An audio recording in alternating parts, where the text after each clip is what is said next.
Good morning, distinguished guests, eminent faculty members, and my dear students. I, Dr. Swati Chawla, Assistant Professor and Program Coordinator, BCom Honors, welcome you all for today's seminar on a very relevant topic, Emerging Dimensions of Technology in Consumer Behavior, AI in Marketing, and E-Learning Tech, the New Frontiers. In this era of rapid technological advancement, it is essential to explore the innovations shaping our world and their potential impacts on our lives. Emerging technologies are reshaping various industries, including consumer behavior, marketing, e learning. Artificial intelligence has played a pivotal role in predicting and influencing consumer choices, enabling personalized marketing strategies and fostering deeper customer engagement. In e-learning, advanced tech innovations such as adaptive learning platforms, immersive virtual reality experiences provide tailored educational content and enhance learners' engagement. Meanwhile, new frontiers in technology continue to push boundaries, offering advanced data analytics, seamless digital experiences, and interactive content creation. As these domains evolve, the synergy between technology and human needs propels new possibilities for innovation and growth.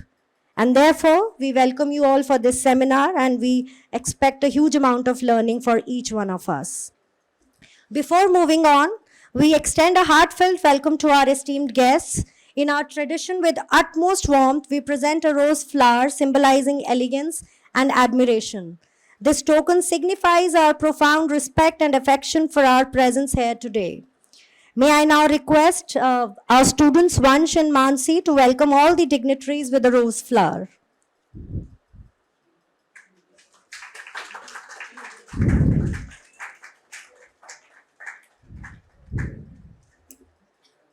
Thank you, Vansh and Mansi. Before we move on, may I now request Honorable Dr. Gurpreet Kaur Chhabra, ma'am, Associate Professor and Program Coordinator, MBA, to address the audience. Thank you, Swati ma'am. It's indeed my honor that I have to give the welcome address. Ma'am, we are honored and privileged that you took out time from your busy schedule and you are here to address the audience. And personally speaking, being a marketing faculty, consumer behavior is very close to me because I've authored a book on consumer behavior, and this is one subject which is the base of marketing. So without further ado, I would just like to welcome you to MERI, and looking forward to have a great learning experience. And I'm sure that our students will definitely have a lot of insights today, and a different insight, a broader perspective related to marketing, because we have technology students also and management students also. So I'm sure that they are going to have a great learning experience today. Thank you, ma'am. We welcome you to today's session.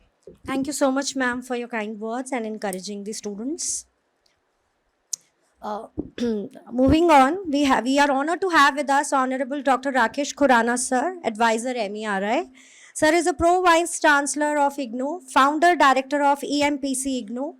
He has been VC of 2 private universities, Member of Board of ICICI Limited, Trustee of Escorts Mutual Fund, Director of number of other companies and visiting faculty in Nepal, Thailand, USA, Yugoslavia and Canada.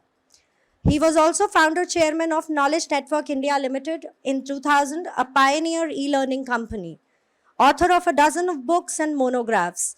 Consultant, Commonwealth of Learning and Commonwealth Secretariat for designing Columbia curriculum, and at AUT Bangkok for MBA Tech in 80s.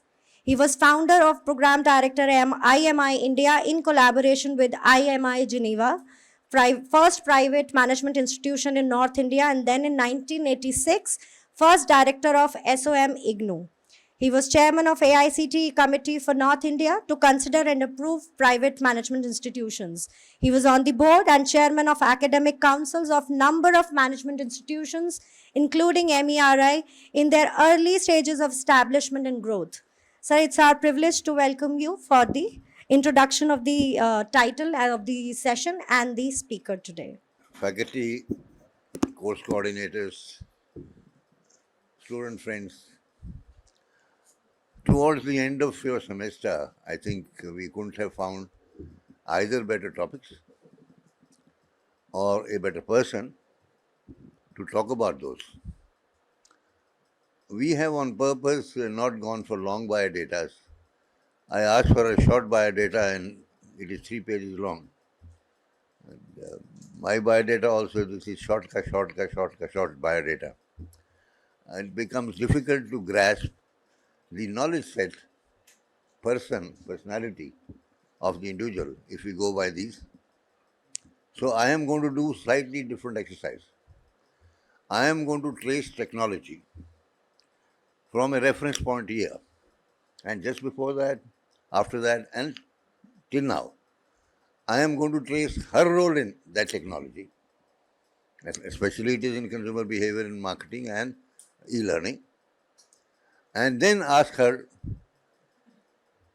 besides the lecture, to share her insights into it. Those insights are important for you to see what is likely to happen 20 years down the line, 30 years down the line, 10 years down the line. Every time we say, oh, 10 years is too long for technology. No, it's not too long. When I mention some of the things to you, just in a few minutes, you'll see that it's not too long. Some of the things which were said for satellite technology in 1986, in a committee of which I was a member and 3 secretaries to the Government of India were there, are still fresh. They have not gone out of date. I'll come to it. Well, my professional association with Dr. Madhulika Kaushik is as old or as young as the age of this institute. In 1988, she came from Jodhpur and took up the appointment as associate professor in IGNOU School of Management, of which I was the director then, 1988.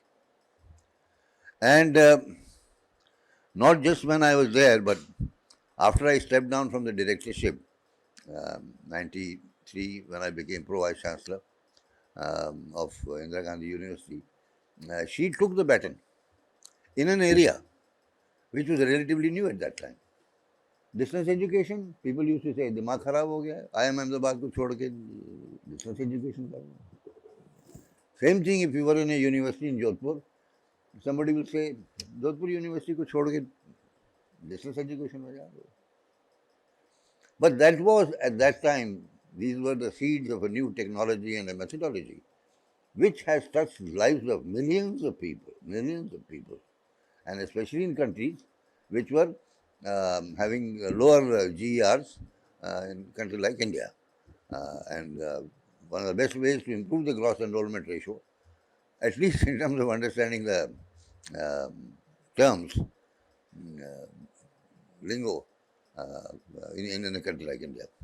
So our association starts with there. And we were developing these courses. And how? We would have taken many, many years to develop those courses if we had not taken other people around with us.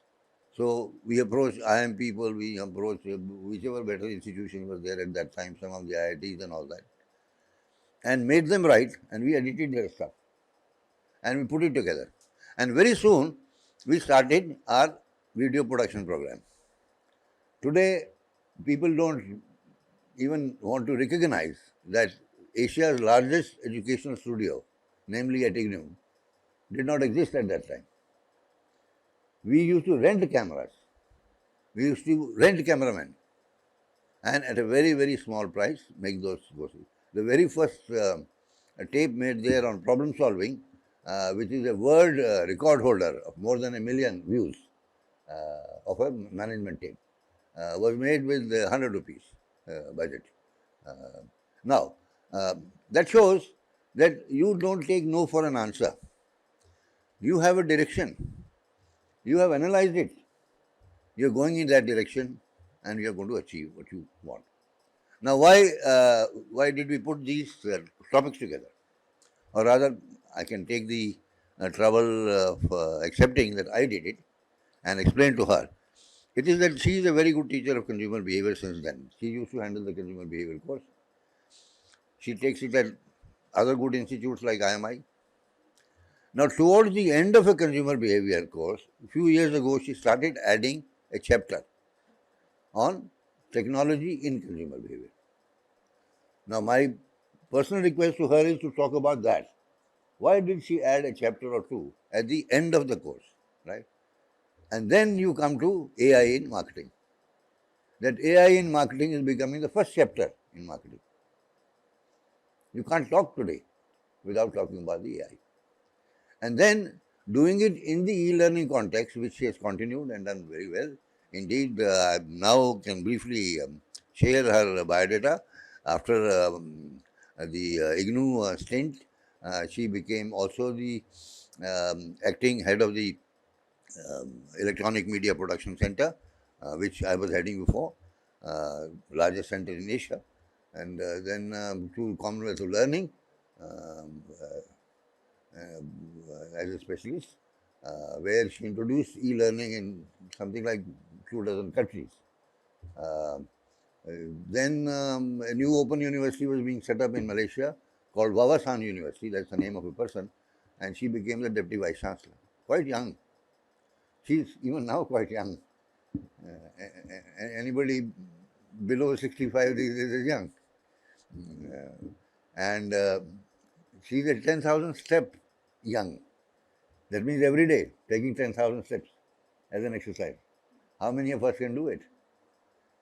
Anyways, so she was a young prof, becoming deputy vice chancellor in a third country, Malaysia, which is also quite tough, and helped to set up the systems there. Then Usha Martin University, when it got set up, or rather bought by the current owners, she became the pro vice chancellor, and now she is the vice chancellor of that particular university. Now, these are only administrative positions. Her claim to fame, if I may say so, is to do things with a smile.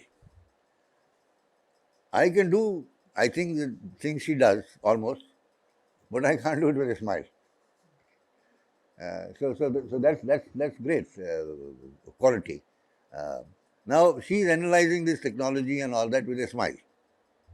I couldn't have done with a smile. I would have said this technology has made this wrong and this technology has made this right, and try to become exciting about it, right?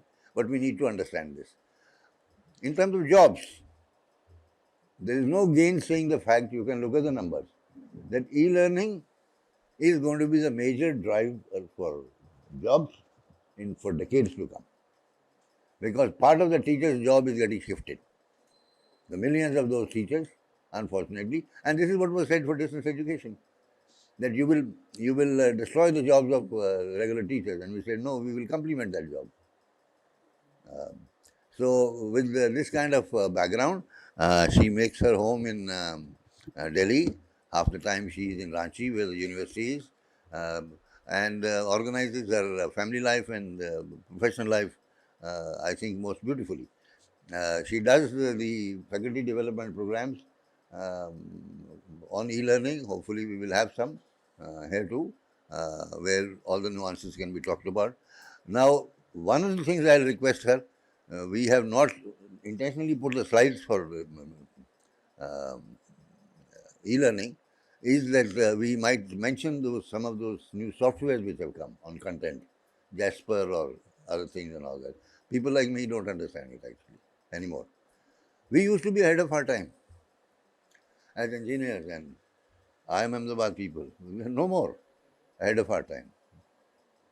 Youngsters are ahead of their time, but they are also not really looking at what goes behind those softwares, right? So broadly, these 3 sessions are there. About half an hour to 45 minutes talk, and then about 15 minutes right there we can have some question and answers if you wish to, and then the third session will be mostly questions and answers. That is on the e-learning, because we are all doing e-learning, but a lot more to be learned there also, right? With these longish words, may I invite my friend of 36 years, my colleague, 36 years, Dr. Madhulika Kaushik. Good morning, everyone. Can you all hear me at the back? Okay. First of all, let me thank Professor Khurana for inviting me here. I've been at this institute much earlier, maybe 20 years earlier. I used to do, I mean, we got interested in doing team teaching in this institute way back when Professor Grover was here. But thank you, sir, for making me come again. And Dr. Khurana knows that while for the last 20 years I've been in one kind of administrative assignment or the other, teaching remains my first love. I've never, except for the time that I was in Canada, stopped teaching. So, and when I first came to IGNOU in 88, I'd come from Jodhpur University where I was considered a reasonably good teacher. So when I came back, I started having those withdrawal symptoms of not seeing students on the campus. IGNOU had many advantages to it, except that it did not have students on the campus. So I went to Professor Khurana's room and I said, "Sir, can you get me a teaching assignment somewhere?" And as the director of the school, he very clearly said, Monday to Friday, 9:30 to 6, you will not take anything. That's IGNOU time. Because as the boss of the school, he wanted his people to be right there. And he very kindly got me an evening teaching assignment once a week, which was IMI, working managers. And the first course I took there was advertising. So if you love teaching, you can't do without it, right? So even today, as the Vice Chancellor, I'm still teaching at courses at Singapore and so on. And FDPs, of course, go on. But coming back to the theme today, Professor Khurana told me that there would be our students both from technology and from management, and there would be teachers. But you all have one thing in common as far as the subject for today is concerned. From the time we were 2 years old, we have been active consumers in the sense making our choices. Remember the time that sometimes you will be through tantrums. I will not eat this. I want that brand. I will not wear this t-shirt to a party of a friend. All of that. So what you were doing was you were exercising your right of choice as a consumer. So some of you may not have studied consumer behavior as a paper, as a subject. We've all experienced information search, evaluation of alternatives, and so on and so forth. So we've all lived the lives of a consumer, and therefore we are all very familiar with how has our world changed because of technology. I'll just ask you a question. How many of you actually go to a store to buy things anymore? How many of you actually handle currency? How many of you do your banking transactions by going to the bank? All of us as consumers in the last 5 years have changed so much because the ecosystem around us has changed. COVID had many bad things to it. One good thing was it pushed us into digitization one way or the other.